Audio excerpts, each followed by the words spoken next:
Guys, pabalik na pala tayo ng Maynila mga guys, no? Ito ay San Juanico Bridge na kami mga may guys.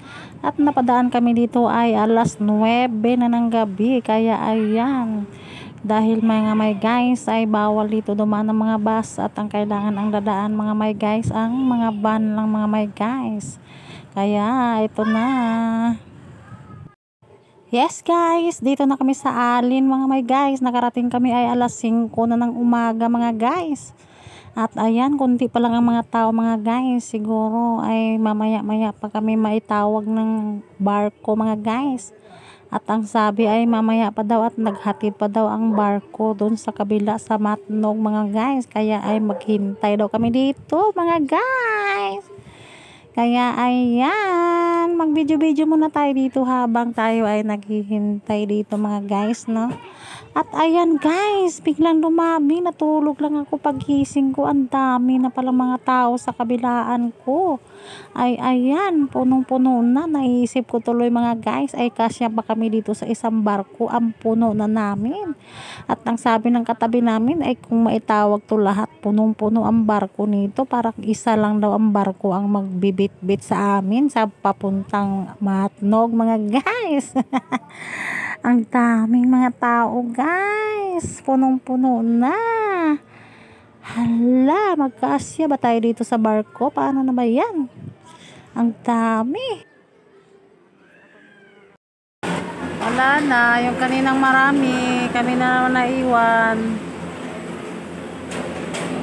Ubos na sila. Naiwan na kami. Wala, di kami sa magtawag. Sa wakas, tinawag din kami. Makakasakay din kami. Nahuli kaming tinawag sa barko. Yes! Going Matnog, Lord. Tulungan mo kami, Lord, sa aming biyahe.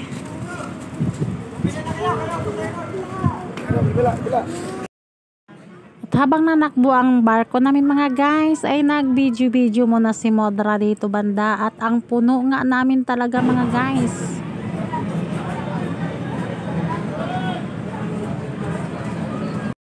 At di pa kami pwedeng bumaba dahil ang sabi ng mga taga-barko ay mamaya pa daw at uunahin ang mga bus at mga van bababa at bago ang mga tao, no? Kaya dito kami nanonood sa maraming mga humihingi ng barya. Bahulog daw barya, barya-barya daw. Kaya ayun, naghihintay kami ng mayroong maghagis daw. Titingnan namin kung nakukuha ba nila. Ang galing-galing nila, nasisisid talaga nila yung mga barya guys. Nakikita namin, no, kahit ang lalim-lalim nakukuha pa rin nila yung barya. Ang galing-galing. At ayan na mga guys, nanakbo na kami, nandun na kami sa van, papunta na kami ng Kabikulan. Andiyan na kami sa mga Kabikulan area mga guys.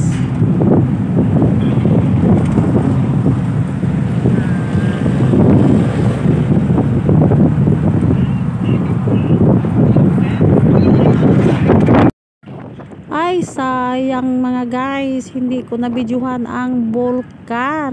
Napalampas na pasarap ang tulog ko mga guys. Yung sikat na bulkang Mayon dito sa Bicol. At ayan na mga guys, dito kami dadaan sa Bitukang Manok. Yun, ang sikat na Bitukang Manok. Mangok. Bitukang Manok mga guys dito sa Quezon Province. Ang ganda-ganda pala dito mga guys. Nakadalawang bisis pa lang ako napadaan dito dahil nung dumaan kami dito ay gabi, hindi namin nakita ang magandang view. Ngayon ay natatanaw ko, wow, ang ganda naman talaga pala ang view dito. Marami dito mga guys ang mga bumababa at sila ay nag-picture taking at mayroon din silang pa video mga guys na. Ayan, mayroon din pala dito mga hotel mga guys. Pwede pala dito mag-check-in mga ilang minuto.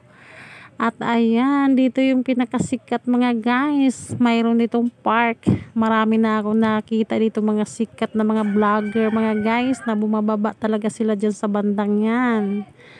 At ayan na mga guys, ito ang bitukang manok ng Quezon Province. At ayan ang mga tao dito guys, marami akong nakikita. Dito sila kumain, dito sila nagpapahinga habang napapanood nila ang magandang view. Diba, napansin yung mga guys, ang ganda-ganda talaga ng bitukang manok. Nagpaikot-ikot katulad ng bituka mo. May ganon. At yun lamang mga my guys. Maraming salamat sa pagsama hanggang dulo ng aking video mga guys, no? Paki-comment naman down below mga guys kung hanggang saan na makakarating ang aking video mga guys. Thank you for watching mga guys. Bye-bye you. Ingat po tayong lahat. See you in my next video. Bye!